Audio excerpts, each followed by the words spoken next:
She refused a paternity test. Trust me or leave. I said, I trust you. Then I gifted everyone 23andMe kits for Christmas. When the results came back, she tried to snatch her dad's phone, but he had already seen. So yeah, this happened. And honestly, looking back at everything that went down, I still can't believe I pulled it off the way I did. But when you've been played for a fool for years, something inside you just clicks. You stop being the nice guy. You stop being the understanding husband who gives everyone the benefit of the doubt. You become something else entirely. You become strategic. Let me start from the beginning because this story deserves the full context. Every piece matters. My name is Nate. I'm 34 years old and I work as an HVAC technician in Ohio. Been doing it since I was 19. Worked my way up, got my certifications, now I run my own crew. Pull in about $75,000 a year with overtime. Not rich by any means, but comfortable enough to own a house, drive a decent truck, and provide for a family. I met my wife Kendra when we were both 25. She was working as a receptionist at a dental office. I came in with a toothache. She was the first person I saw. Cute as anything, with this laugh that made you want to keep telling jokes just to hear it again. We got to talking while I filled out paperwork, and by the time I left, I had her number. We dated for 2 years, good years. Same sense of humor, same values, same ideas about what we wanted. We got married at 27 in a small ceremony at her parents' backyard. I remember watching her walk down the aisle and thinking, this is it. This is my forever. Man, was I wrong. We tried for kids right away. Kendra wanted a big family, 3 or 4 kids. I was on board, grew up an only child, always wanted siblings, but it didn't happen. Month after month, negative tests. Year after year, nothing. Doctors said everything looked fine with both of us. Sometimes it just takes time, they said. By the time we hit 30, we'd accepted it might not happen naturally. We looked into fertility treatments, maybe adoption. It was hard on both of us, especially Kendra. She took it personally, like her body was failing her. Then, miracle of miracles, when we were 31, Kendra got pregnant, just like that. No warning. I remember the day she told me. I'd just gotten home from work, tired and sweaty. She was sitting at the kitchen table holding a pregnancy test. 2 pink lines, clear as day. I'm not ashamed to admit I cried. We both did. We stood in our kitchen holding that little plastic stick like it was made of gold. 9 months later, our son Oliver was born. 7 pounds, 4 ounces, perfect in every way. At least that's what I thought. The thing about Oliver is that he doesn't look like me. At all. Zero resemblance. I have dark brown hair, almost black, brown eyes, olive skin from my Italian grandmother. Oliver has bright red hair, fire engine red, blue eyes, skin so pale you can see the veins underneath. When he was born, I was surprised by his coloring, but I pushed that thought down. Babies change, I told myself. His hair might darken. Genetics are weird. Maybe there was a redhead somewhere in the family tree. That's what I told myself. That's what I kept telling myself for 3 years. Kendra has lighter features, dark blonde hair, green eyes, fair skin. So it wasn't insane to think Oliver took after her side more. Her brother Kevin has darker coloring, but her mom Janet is pretty fair. Every time someone joked about Oliver not looking like me, I'd laugh it off. Oh, he got the milkman's genes, people would say. Haha, very funny. But here's the thing about doubt. Once it plants itself in your brain, it doesn't leave. It sits there, growing roots, spreading into every thought. I started noticing things. Kendra's phone was always face down. She'd take it everywhere, even to the bathroom 10 feet away. She password protected it, which she'd never done before. Said Oliver kept messing with her apps. But then she never let Oliver play with her phone anymore. Then there were the late nights at work. The dental office had always been 9 to 5, but suddenly there were inventory nights, staff meetings until 8, a new dentist who needed training support. I never questioned it, because I trusted her. That's what you do when you love someone. But then Oliver turned 3, and something happened that I couldn't ignore anymore. It was a Sunday afternoon at Kendra's parents' house for a barbecue. Her brother Kevin was there with his wife Amy and their 2 kids. Kevin's kids are dark-haired, brown-eyed. They were running around the backyard with Oliver.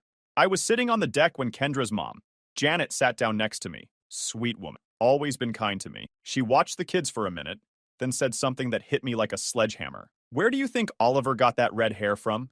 We don't have any redheads in our family, and you're certainly not one. She said it casually, but the way she looked at me after, there was something in her eyes. Something knowing. Something pitying. Genetics are crazy, I said. Probably some recessive gene from way back. She nodded and let it drop, but I couldn't stop thinking about it. That night, after we got home and put Oliver to bed, I did something I'm not proud of. Something that violated every principle I had about trust and privacy and being a good partner. I waited until Kendra was asleep. She always fell asleep before me, usually within minutes of her head hitting the pillow. I lay there next to her in the dark, listening to her breathing slow and deepen, waiting for the moment I could move without waking her. Then I got up and took her phone from the nightstand. I knew the password because I'd seen her type it in once a few weeks earlier when she didn't realize I was watching. Our anniversary date, 6 digits. How romantic. My hands were shaking as I unlocked the screen. I felt sick. Felt like I was betraying everything I believed in about relationships. But I had to know. The doubt was eating me alive. What I found made me wish I'd never looked. Text messages going back 2 years. With a guy named Jordan. He worked at the dental office with her. The new dentist who had joined the practice. The one she'd been helping train. The one who was keeping her late at work all those inventory nights and software training sessions. The messages weren't subtle. They were explicit. Detailed descriptions of what they wanted to do to each other. References to things they'd already done. Inside jokes about close calls at work. Times they'd almost gotten caught. There were photos too. Photos I wish I could burn from my memory. Photos that made it clear this wasn't just an emotional connection. And there were dates. Timestamps on messages that lined up with Oliver's conception. Discussions about timing that made my blood run cold. One message in particular stood out. It was from Jordan, sent about a week after Oliver was born. I read it 3 times to make sure I was understanding it correctly. He's beautiful. He has your eyes and my hair. I know we have to keep this quiet for now, but I want you to know I love you both. Someday we'll figure this out and we can be a real family. I put the phone back exactly where I'd found it, walked to the bathroom, closed the door, and threw up everything I'd eaten at the barbecue. For the next week, I was a zombie. I went through the motions of daily life on autopilot, went to work, fixed air conditioner, made small talk with customers, came home, played with Oliver, ate dinner across the table from the woman who had destroyed everything, lay next to her in bed at night, listening to her breathe, wondering how she could sleep so soundly with what she'd done. I didn't say a word, didn't confront her, didn't give any indication that anything was wrong. I was processing, planning, trying to figure out what to do next. The obvious answer was to demand a paternity test right then and there. Get the truth confirmed scientifically. Shove the evidence in her face and demand an explanation. That's probably what most guys would do, and nobody would blame them for it. But something stopped me. Some voice in the back of my head telling me to slow down, to think this through, to be strategic instead of emotional. If I confronted her now, if I showed my hand too early, she'd have time to prepare. Time to spin the story. Time to come up with explanations and excuses and ways to make me look like the bad guy. She could claim I was crazy, jealous, paranoid. She could delete the evidence on her phone. She could coordinate with Jordan to get their stories straight. And then what? It becomes a he said, she said situation. My word against hers. My suspicions against her denials. Her family might even take her side. Not because they believe her, but because she's their blood. And I'm just the guy who married into the family. Number 1, I needed to be smarter than that. I needed to think like someone who was building a case, not someone who was reacting emotionally. I needed to make sure that when the truth came out, there would be no way for her to deny it, no way to spin it, no room for anyone to take her side. So I waited, and I planned, and I started laying the groundwork for what would turn out to be the most satisfying moment of my entire life. About a month after I discovered the texts, I decided to test the waters. We were watching some true crime show one evening, the kind Kendra liked where they solved cold cases using DNA evidence. There was a segment about paternity tests being used to identify a suspect, and I made an offhand comment about how wild it must be to find out a kid isn't yours after years of raising them. Kendra got quiet. Too quiet. The kind of quiet where you can feel the tension radiating off someone, even though they haven't moved a muscle. I pushed a little, keeping my voice casual and curious. You know, I've been thinking about doing one of those DNA tests just for fun, I said.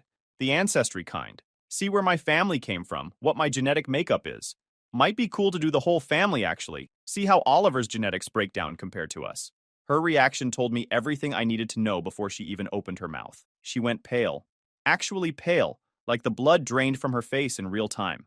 Her hands, which had been resting in her lap, started fidgeting with the blanket she was holding. Then she got defensive, really defensive, in the way that guilty people do when they're backed into a corner. Why would you want to do that? She asked. Her voice had an edge to it that I rarely heard. Are you saying you don't trust me? Are you saying there's something wrong? I backpedaled immediately, playing the confused husband. No, I said. I'm just curious about the ancestry stuff. You know how everyone's doing those tests now. Thought it would be interesting to see our heritage. She wasn't having it. She went on this whole rant about how those genetic testing companies are invasive, how they sell your data to pharmaceutical companies, how it's a waste of money for information that doesn't even matter. Every excuse in the book, delivered with an intensity that was way out of proportion to my innocent suggestion. Then she said the words that sealed her fate. The words that I would think about every day for the next 3 months. If you can't trust me, she said, then maybe you should just leave. I'm your wife, Nate. Oliver is your son. If you need a test to believe that, then we have bigger problems than some spit-in-a-tube kit can solve. She stared at me, breathing hard, like she'd just run a marathon. Her eyes were challenging me to push back, daring me to question her further. I looked at her, looked at this woman I had loved for almost a decade, the woman I had built a life with, the woman who had been lying to my face every single day since before Oliver was even born. And I said the only thing I could say in that moment, "You're right, I trust you. I'm sorry I even brought it up." She relaxed. Her shoulders dropped. The tension drained out of her body. She thought she'd won, thought she'd shut me down, thought her ultimatum had worked and I'd fall back in line like a good little obedient husband. What she didn't know was that she had just given me my playbook. She had shown me exactly where her weakness was, exactly what she was afraid of, and she had given me the perfect cover for what I was about to do. Over the next few months, I got my affairs in order, quietly, methodically, carefully. I didn't rush anything. I didn't make any sudden moves that might alert her. I just slowly, patiently built my case. I talked to a lawyer, a good one, recommended by a buddy from work, who had gone through a messy divorce a few years back. I explained my situation without getting too emotional, laid out the facts, asked about my options, learned everything I could about paternity fraud and what the law says in Ohio. Here's the thing about Ohio law that most people don't know. If you're married when a child is born, you're automatically presumed to be the father. It's called the marital presumption. The husband's name goes on the birth certificate by default. You're legally, financially, and every other way responsible for that child, no questions asked. But if you can prove you're not the biological father and that you were deceived about the paternity, there are paths to disestablish that legal paternity. It's complicated. It's not guaranteed.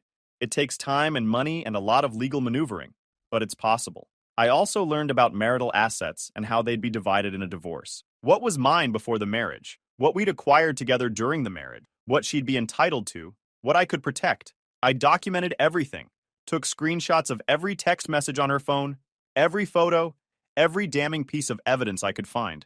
I saved it all in multiple places: cloud storage, USB drives, printed copies in a safety deposit box my parents had that Kendra didn't know about.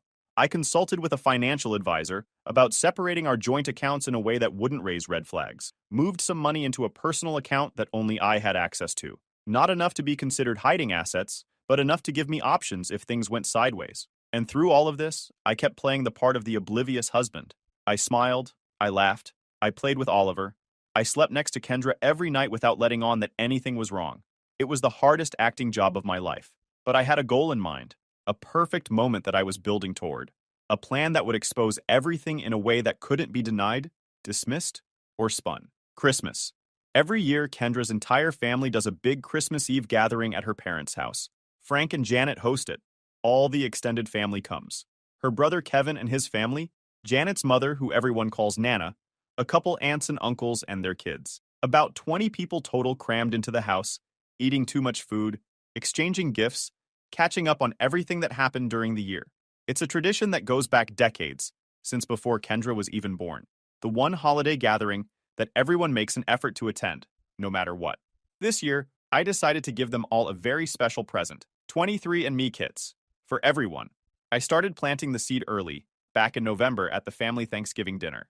We were all sitting around the table, stuffed full of turkey and pie, when someone mentioned something about heritage and family history. I casually brought up how cool it would be to trace the family's genetic background, see where everyone's ancestors came from, find out if there were any surprises hiding in the DNA.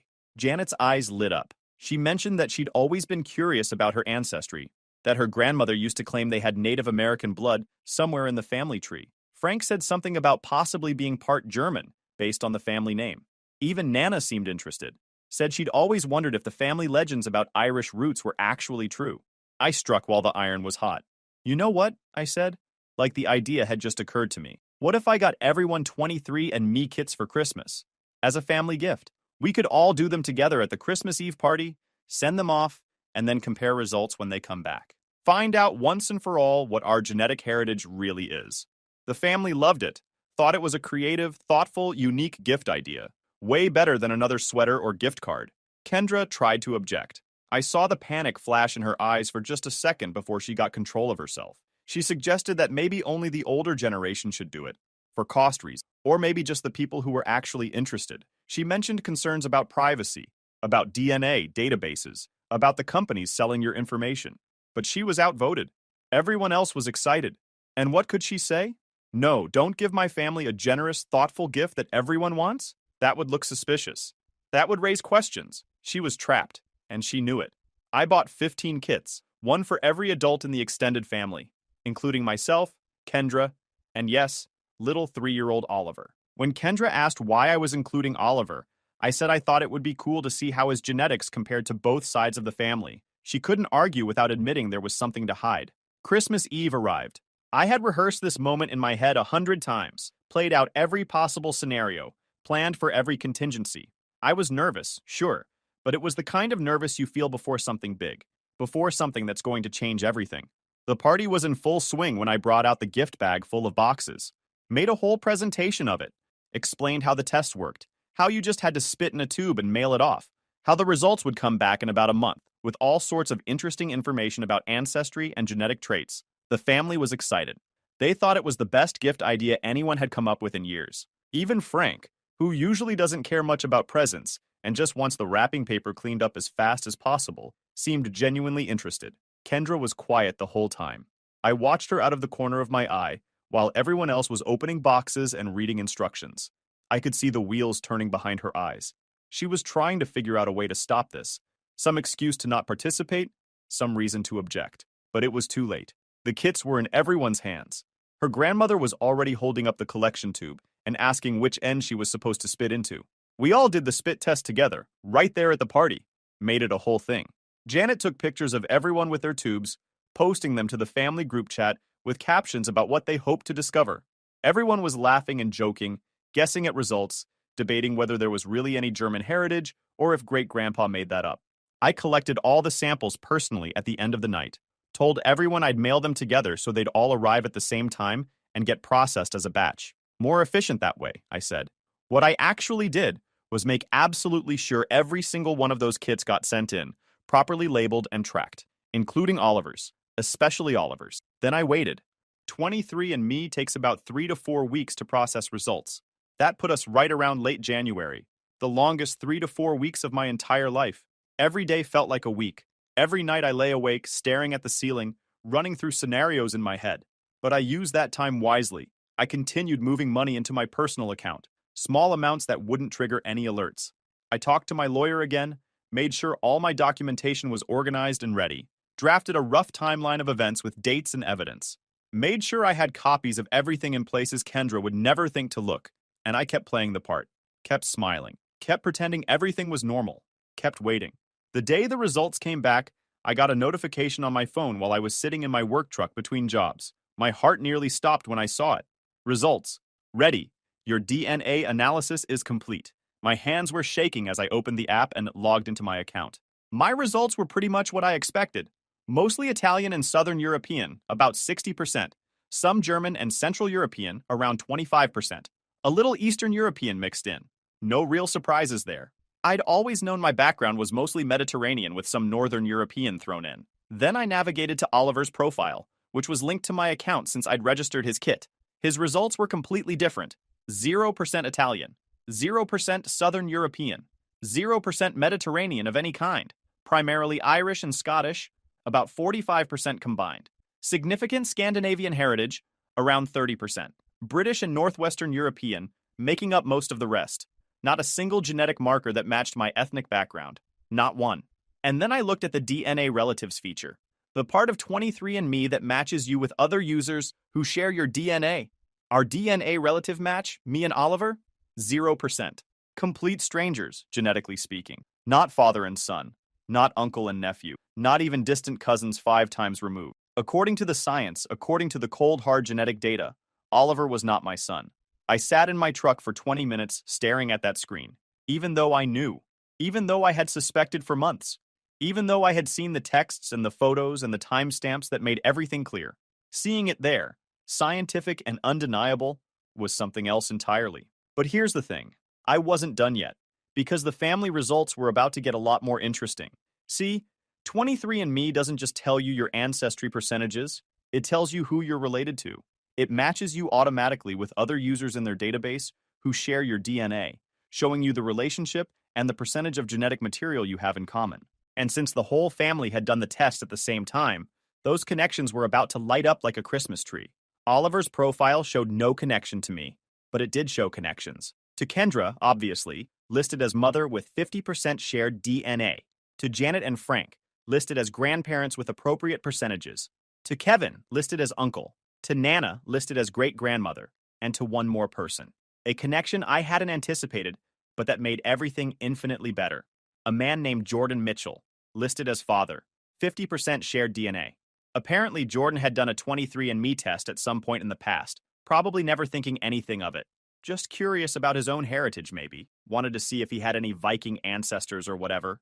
He never expected his account to connect to a child. Never expected his dirty little secret to show up automatically in some other family's Christmas gift results.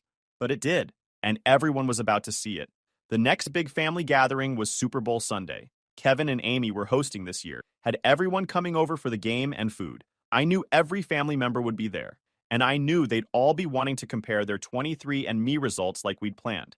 I decided to speed things along a little. The morning of the Super Bowl party, I sent a message to the family group chat.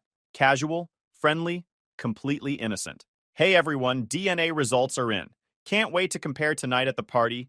Make sure you've all checked your apps.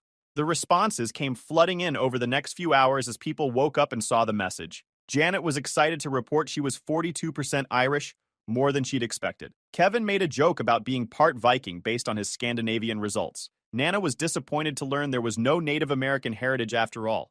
That great-grandmother had apparently been making things up. And then, about an hour before the party was supposed to start, Frank sent a message that made my phone buzz with a different energy. Who is Jordan Mitchell? It says here he's Oliver's father.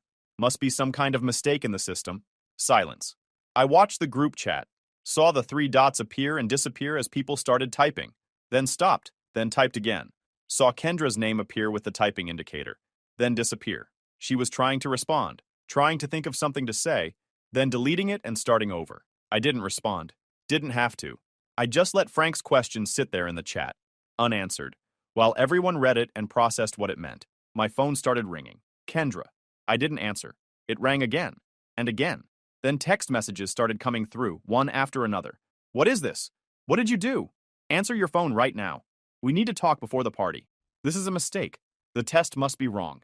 You have to let me explain. Please call me. Please.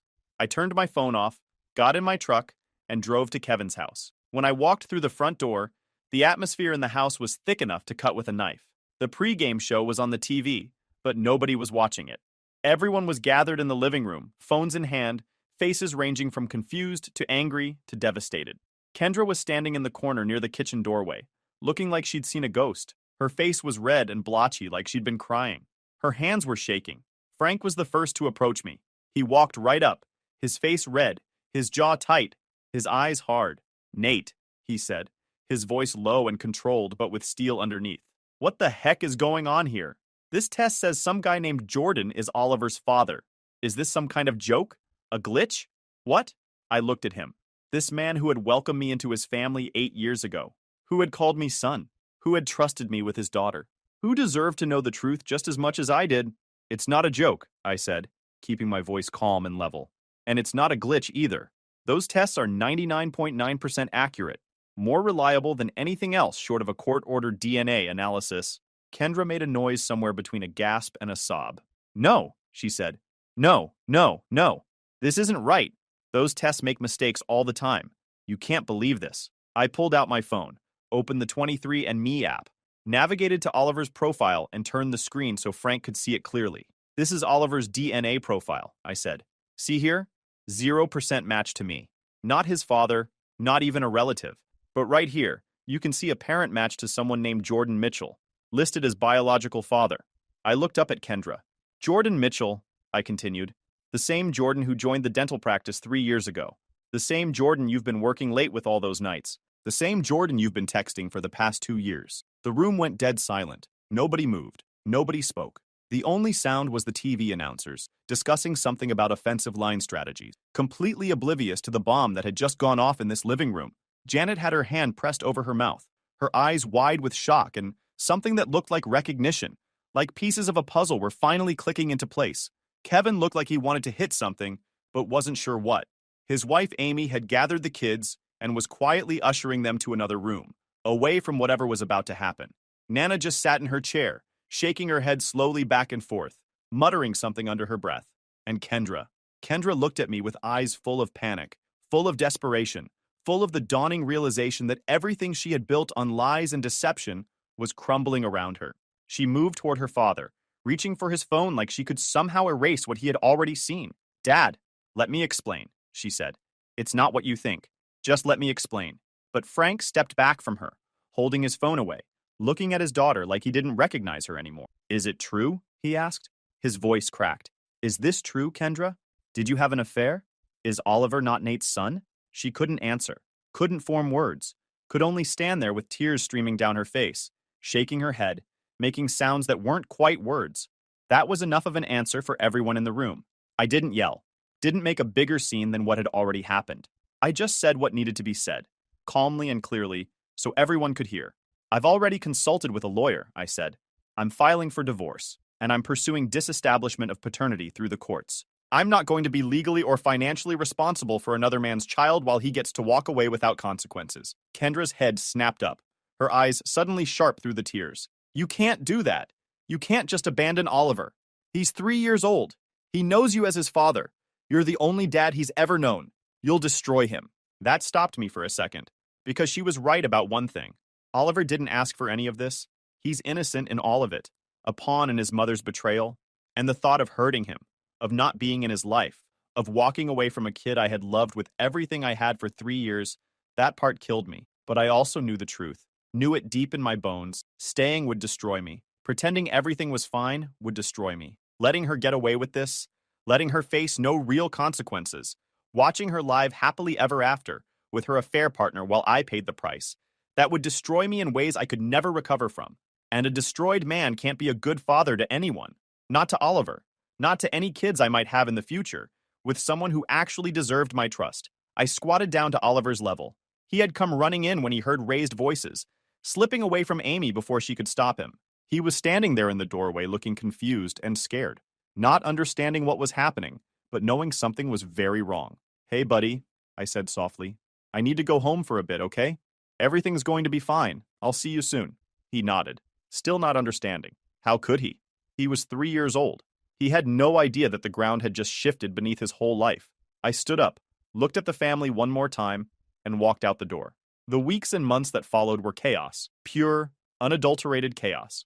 Kendra tried everything, begging first, tearful apologies, promises to change, to do whatever it took to fix things, to go to counseling, to end things completely with Jordan, to be the wife I deserved. When begging didn't work, she tried blaming Jordan, said he had manipulated her, said she was vulnerable because of the fertility struggles, and he had taken advantage of her emotional state, said it was a mistake, a moment of weakness that spiraled out of control.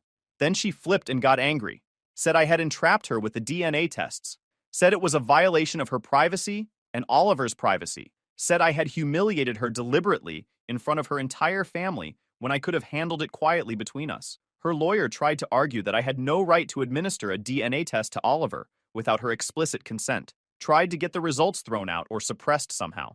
But here's the thing about being married. Both parents can consent to non-invasive medical procedures for their children, and a DNA collection kit is about as non-invasive as it gets. No blood, no needles, just spit. My lawyer shut that argument down fast. The divorce proceedings were brutal, but ultimately straightforward. I had documentation of everything. The texts, the photos, the timeline of the affair, the DNA results proving Oliver wasn't mine. In Ohio, that evidence was enough to prove fault and deception. The paternity disestablishment was more complicated, but my lawyer was confident. We had clear evidence that I had been deceived about the child's parentage, that I had no reason to suspect infidelity before the marriage, and that I had acted promptly upon discovering the truth. The courts don't like paternity fraud any more than regular people do. Kendra's family took my side, every single one of them. Frank told me privately that he was ashamed of what his daughter had done, that I had always been a good husband and a good man, and that he supported whatever decisions I needed to make. Janet cried and apologized over and over, like it was somehow her fault for raising a daughter who could do something like this. Kevin offered to be a character witness if I needed one for the court proceedings. Even Nana, 92 years old and sharp as a tack, sent me a handwritten card saying she was sorry for what her granddaughter had done and that she hoped I would find happiness with someone who deserved me. Jordan, the biological father, was brought into the situation whether he wanted to be or not. My lawyer made sure of that. He tried to deny everything at first, claimed the DNA match was a mistake, claimed he barely knew Kendra outside of work. But DNA doesn't lie.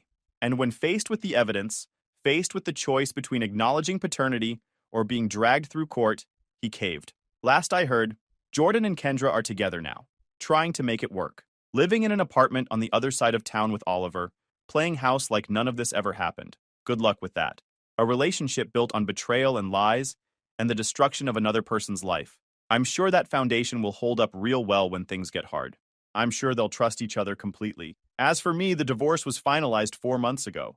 I got the house because I'd owned it before the marriage. She got half of what we'd saved together during the marriage, which stung, but it was a price I was willing to pay for my freedom. The paternity disestablishment went through last month. Officially, legally, I am no longer Oliver's father. Jordan Mitchell is now listed on the birth certificate. He's responsible for child support. He's responsible for all the things I thought were my responsibility for 3 years. I still think about Oliver, more than I probably should. I wonder if he asks about me, if he understands why I'm not around anymore, if anyone has tried to explain it to him in terms a kid could understand. Part of me wants to be in his life. Part of me misses him so much it hurts, but I know it would be wrong. Confusing for him. Complicated for everyone. He has a biological father now. A messy, complicated situation, but a father nonetheless. And I can't be the guy who hangs around the edges, confusing the kid about who he's supposed to call dad. Maybe when he's older. Maybe when he's 18 and wants to know the whole story. I'll be here if that day ever comes. But I'm not going to hold my breath. Life is moving forward. That's all any of us can do. I sold the house last month. Too many memories. Every room reminded me of something. Oliver's bedroom with the dinosaur wallpaper we picked out together. The kitchen where Kendra told me she was pregnant. The backyard where I taught Oliver to throw a ball. I bought a smaller place across town. Different neighborhood. Fresh start. New chapter. Started going to the gym again. Something I'd let slide during the marriage because there was always something else to do. Always some family obligation or house project that took priority. Now I go 5 days a week. Lost 20 pounds. Put on some muscle. Feel better than I have in years. Reconnected with old friends I'd lost touch with. Guys from high school, from my apprenticeship days, from the old neighborhood. Turns out they'd been there the whole time. I'd just been too wrapped up in married life to notice. Even started dating again. Nothing serious yet, but I've been on a few dates. Getting back out there. Remembering what it feels like to meet someone new, to have a conversation without all the baggage, to imagine what the future might look like with someone who hasn't already betrayed me. Her name is Grace. We've been seeing each other for about 6 weeks now. Met at the gym of all places. She's got this dry sense of humor that catches me off guard sometimes. Makes me laugh when I'm not expecting it. She knows my whole story. I told her everything on our second date because I figured she deserved to know what she was getting into. She listened without interrupting, asked some questions when I was done, sat quiet for a minute, processing everything. Then she looked at me and said, "You handled that with way more composure than most people would have." I don't know if I could have pulled that off. I liked that. Liked that she saw it for what it was. Not vindictiveness. Not pettiness. Just a man who refused to be played for a fool, who demanded the truth, who wasn't willing to sacrifice his self-respect to keep the peace. We're taking it slow, which is fine by me. I'm not in any rush. Not anymore. If you enjoyed this video, please hit that subscribe button. It really helps the channel and help us bring you more and better stories. Thanks.